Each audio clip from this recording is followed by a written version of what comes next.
You ever have one of those weekends where you just want peace and quiet, but instead you end up starring in your very own neighborhood drama? That was me, my wife, and our cabin retreat, until Karen from the HOA decided she knew better than anyone else. It started simple enough. My wife and I had driven up to our family cabin for a much-needed escape from city life.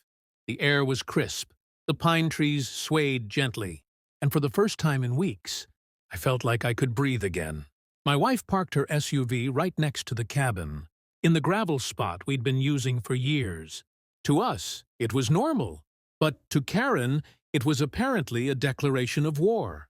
We hadn't even unloaded our bags when Karen stormed over, clipboard in hand like she was preparing to issue a citation. She had that pinched look, the one that screams, "I'm about to ruin your day." "You can't park here," she snapped. At first, I thought she was joking.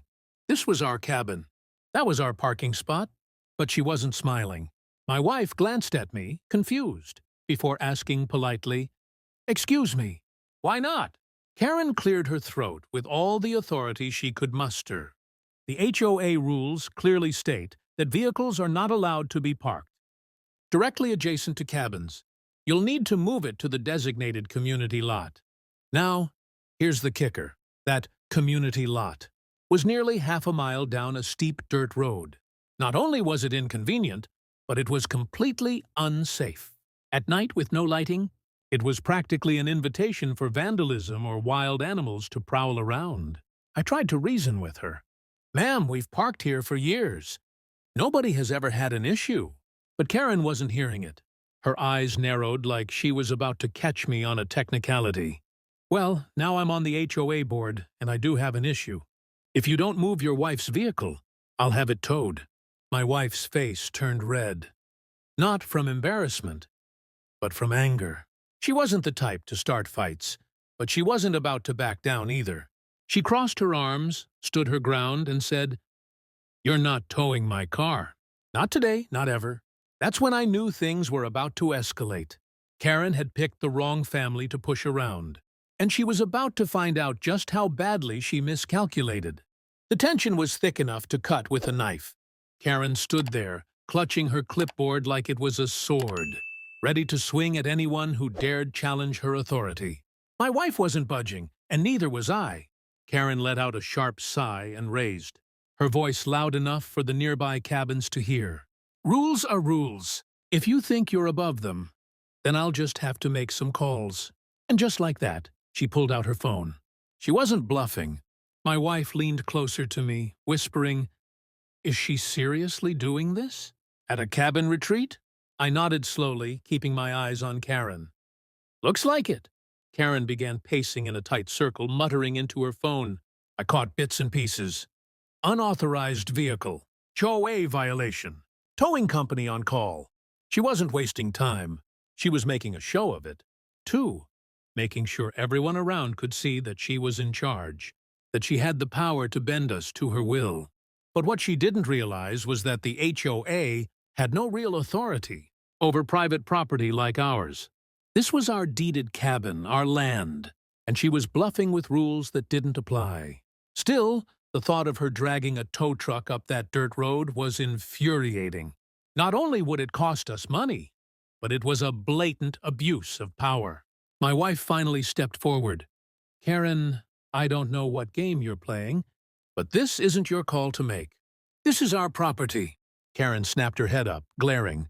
"Oh, it is my call. As the newest board member of the HOA, I'm tasked with enforcing regulations. You should have read the bylaws before parking here." I could feel my blood boiling. "Show me where it says that," I challenged. Her lips tightened. She flipped through a packet of printed pages, tapping furiously. But here's the thing. She couldn't find it. She was bluffing, and her silence made that crystal clear. That's when she muttered the words that set everything in motion. "Fine. If you won't respect the rules, I'll make sure the whole neighborhood knows what kind of people you are." She stormed off down the path, phone in hand, already dialing. My wife and I exchanged looks, both knowing this was far from over. We thought we were here to relax for the weekend. Instead, We had just been thrown into the middle of an HOA power struggle. And Karen? She was determined to win, no matter how wrong she was. The next morning, I woke to the sound of voices outside the cabin. Not birdsong, not the rustle of the forest, but a heated conversation carried on the crisp mountain air. I peered through the window and, sure enough, there she was. Karen hadn't come alone this time. Standing beside her were two men I recognized from the cabin community. One was Tom, a longtime resident who usually kept to himself. The other was Mark, a loudmouth who never missed a chance to complain about anything, from barking dogs to kids laughing too loudly. Karen had clearly recruited her reinforcements. My wife was still half asleep when I shook her awake. "You're not going to believe this." She brought back up. We stepped outside, coffee mugs in hand, pretending not to be rattled. Karen wasted no time. She jabbed her finger toward my wife's SUV, parked neatly beside our cabin. "There it is," she declared. "Violation in plain sight. These two gentlemen are witnesses. The rules say no parking next to cabins, and I'm enforcing it." Tom looked uncomfortable. He shuffled his feet and avoided eye contact. Mark, on the other hand, puffed out his chest like he'd been waiting for this moment all year. "Yeah, rules are rules," he chimed in. I could feel my patience wearing thin. "Karen, I asked you yesterday to show me the bylaw that says this. Did you find it?" She raised her chin. "I don't need to explain myself. The board will handle this. And if you don't move that vehicle, it's getting towed." That was when my wife stepped forward, voice steady and firm. "You don't have the authority to tow from private property. Our deed doesn't fall under HOA parking restrictions. We've lived here longer than you've been on the board, and we know the rules better than you do." Karen's face flushed a deep shade of red.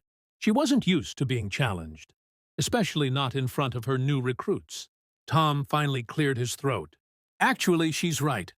The bylaws only apply to the shared areas, not personal driveways or designated cabin spaces. I've been here for 20 years. That's how it's always been." Mark shot him a glare, but Karen ignored Tom completely. Instead, she pulled out her phone once again. "If you won't comply, then I'll let the authorities decide. Let's see what the sheriff thinks when he comes up here." I could hardly believe it.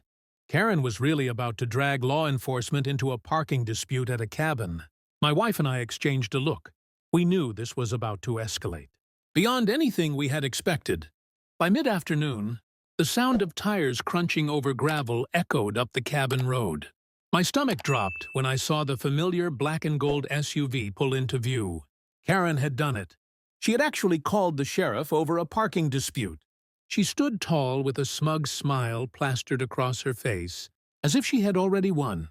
Tom and Mark lingered nearby, looking far less confident now that law enforcement was involved.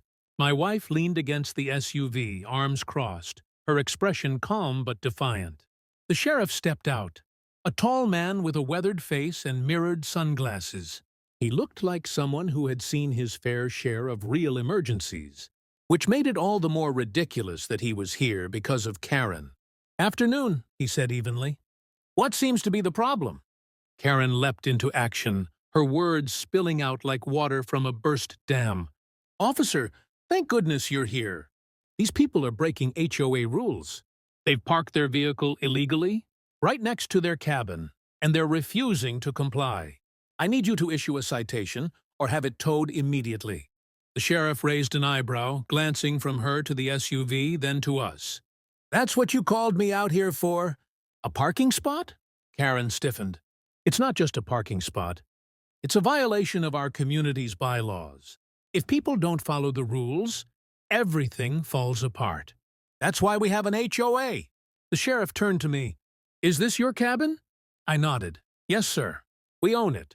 Deeded property. That's our parking space, and we've used it for years without any issues." My wife added, calm but firm, "The HOA doesn't have authority over private driveways. Karen's trying to enforce something that doesn't exist." The sheriff sighed, pulling off his sunglasses. He looked at Karen with the kind of patience reserved for a child throwing a tantrum. "Ma'am, I can't enforce HOA bylaws. My jurisdiction is the law, not community squabbles. Unless this vehicle is stolen or blocking emergency access, there's nothing illegal here. Karen's jaw dropped. But, but the rules. The law doesn't care about HOA rules, the sheriff interrupted. This is their property. Their vehicle is parked legally. I suggest you let it go before you waste any more county resources. The silence that followed was glorious. Tom looked relieved. Mark muttered something under his breath, and my wife gave me the faintest smile of victory. Karen, however, wasn't finished. Her face was crimson, her eyes blazing. She had just been humiliated in front of everyone. And if I knew anything about Karen, she was already planning her next move. If Karen had any sense, that would have been the end of it. The sheriff had made it clear. We were in the right, and she had no power over where my wife parked. But Karen wasn't the type to walk away gracefully. No, she doubled down. As soon as the sheriff left, Karen turned back to us, her face tight with fury. Fine.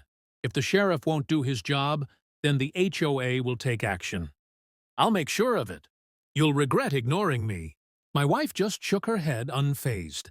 Karen, the only thing we regret is wasting our weekend dealing with this nonsense.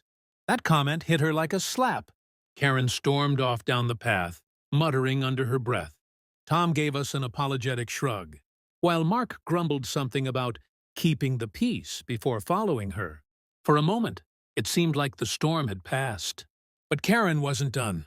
That evening, as we sat on the porch enjoying the sunset, headlights appeared at the end of the drive. A pickup truck rolled in, and strapped to the back was a tow rig. I jumped to my feet. You've got to be kidding me. The driver hopped out, clipboard in hand. Evening. Got a call about a vehicle tow. Said it was in violation of HOA parking regulations. My wife marched right up to him. This is private property. You're not touching that car. The driver hesitated. Look, lady, I don't want trouble. But if someone calls me, I gotta check it out. That's when I pulled out our property deed from the cabin, something I'd grabbed earlier, just in case Karen tried something like this. I slapped it against the clipboard. This is our land. You touch that car, and you'll be trespassing. Sheriff already confirmed it. The driver looked at the paperwork, then at us, then back toward the road where Karen was standing in the shadows, arms crossed like a general commanding troops. With a sigh, he shook his head. Yeah, I'm not getting in the middle of this. You folks have a good night. The tow truck rumbled away, leaving Karen fuming in the dark. She shouted something about filing complaints and calling the board. But by then, her credibility was gone. Even Tom, who had been neutral before, finally snapped at her. Karen, enough already! You're making the whole neighborhood miserable. That was the final straw. Karen stormed off, defeated. For the rest of the weekend, we parked wherever we pleased, enjoying the peace we'd come for in the first place. As my wife leaned against me, smiling at the quiet night sky, I couldn't help but think, some battles you win not by fighting harder, but simply by standing your ground. And Karen? She learned the hard way that not every hill is worth dying on, especially not a parking spot.